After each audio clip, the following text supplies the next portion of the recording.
ఇక మిగతా విషయాల్లోకి వస్తే ఐరాస సహా అగ్రరాజ్యం హెచ్చరికల్ని బేఖాతరు చేస్తూ వరుస క్షిపణి పరీక్షలు జరుపుతున్న ఉత్తర కొరియా మరింత దూకుడు పెంచింది. ఒక క్షిపణిని ప్రయోగించి ఊరుకోకుండా ఈసారి ఏకంగా క్షిపణుల వర్షం కురిపించింది.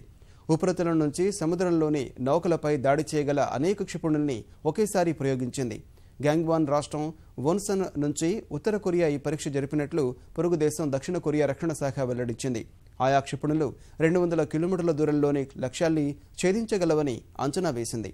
ఉత్తర కొరియా తమకు ఏమైనా ముప్పు తలపెడితే ఎదుర్కొనేందుకు వీలుగా భద్రతా వ్యవస్థను మరింత పటిష్టం చేసినట్లు దక్షిణ కొరియా స్పష్టం చేసింది. అమెరికాపై అణ్వస్త్ర క్షిపణి ప్రయోగమే లక్ష్యంగా విస్తృత కసరత్తు చేస్తున్న ఉత్తర కొరియా తీరును తప్పుబట్టిన ఐరాస భద్రతా మండలి గత వారం ఆ దేశంపై కొత్త ఆంక్షలు విధించింది. అయితే అలాంటి చర్యలకు బెదరబోమని సంకేతాలిస్తూ ఉత్తర కొరియా 5 వారాల వ్యవధిలో 4వ సారి క్షిపణి పరీక్ష జరిపింది.